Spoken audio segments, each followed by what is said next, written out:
everyone, and good evening. I have a lot of makeup on, and I decided that before I take all of this makeup off, I should at least record another video. So, here's a bit of a part 2 to my surviving canceling video, and thank you to Jen Graves for encouraging me to continue to talk on this subject. So today we're here to talk about a different aspect of that, which actually is pulled straight from the comments. I'm going to talk a little bit more about how this experience has affected me and some encouragement to any of you who may be going through a similar experience.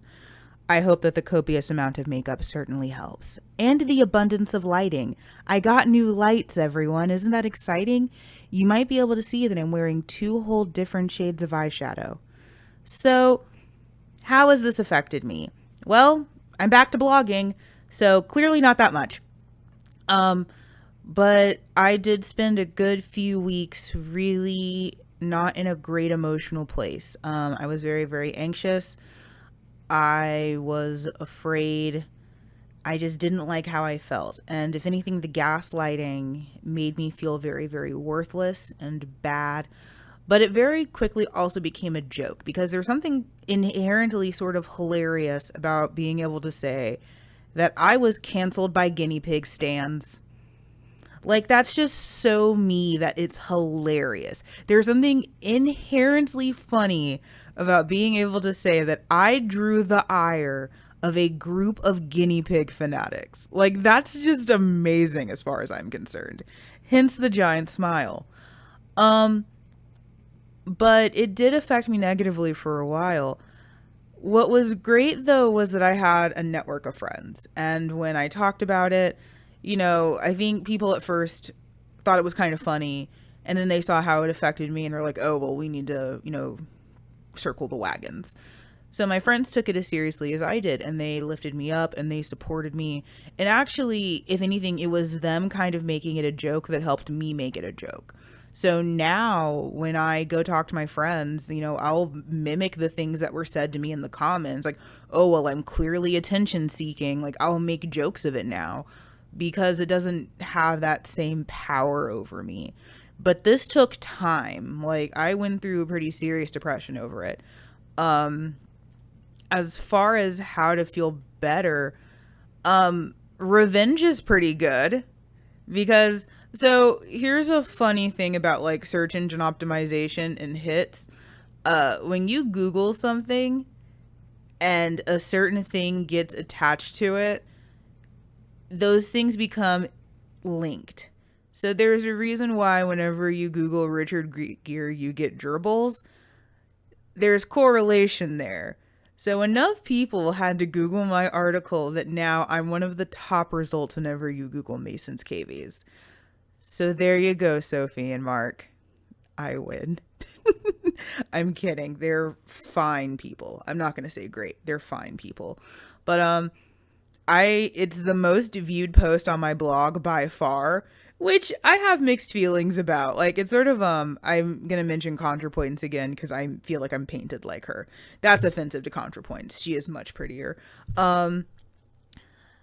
It's weird because out of all the things that I've written, I feel like there's so many blog posts that I've written that are such better indicators of who I am and so much more deserve this attention than this.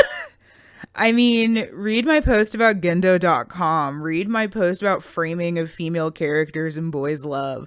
Literally read any of the other posts on my blog. Read one of my academic essays. I just think it's hilarious that, like, this is the one that I guess I'm known for now. And I have mixed feelings about that. I don't think it's a bad post. I wouldn't have posted it if I thought it was bad. However, again, I feel like there's so many other things that could have gotten that attention. It's just disappointing. But traffic is traffic. I definitely will hit my blog goal for the year, which is good. Traffic is indeed traffic, and so far as the canceling has slowed, so have the negative comments. It's been a nice reprieve. How you can feel better is to find help. I know for me that was with friends and with taking time. Now, I'm very, very lucky that for the most part, I write my post in bulk, so I have the ability to take time off, and I have the ability to be able to decide that I'm going to take, a small hiatus or something. And that's pretty much exactly what I did. Is I bulked my post up and I took a hiatus. So I didn't have to actively worry about my blog for a little while. And that gave me the time to recover and to heal. So that's what got me through it. And also, as I mentioned, my friends. I had so many great supportive people around me helping me get through this. I didn't really talk to my family about it because I didn't think they'd understand. It wasn't because, my family and I aren't close. It was just it was hard enough to explain to people who are like internet savvy. Hey, I got canceled by a bunch of guinea pig stands, yet alone my aunts.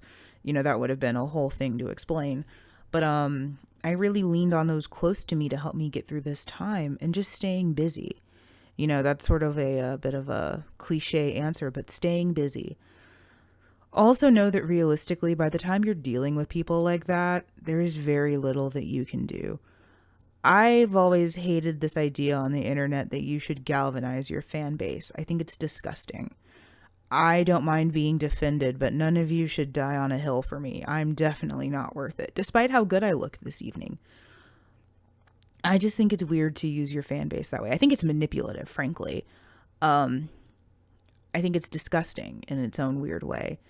And to be very, very honest, I hope that none of you ever do that for me. Even if I say that I need it, which I shouldn't. That'd be a huge red flag. I would never say that I need it.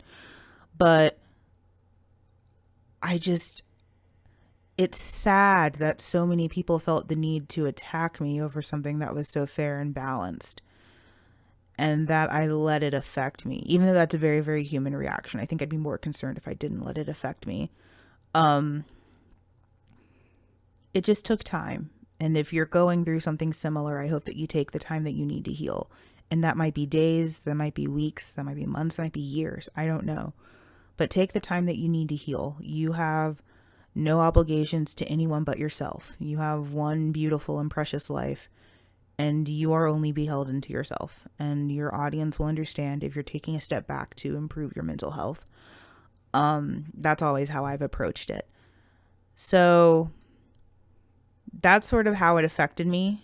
And I guess some of the aftermath that's come of it. I guess in the next part, maybe we'll talk a little bit more about how to cover your butt as far as writing goes. I definitely will be wearing less makeup in the next part. So thanks for listening, guys. This one was a lot shorter, but I also had less to say. If you're looking for part 1, it's somewhere in this direction, probably. I'll see you guys next time. Bye.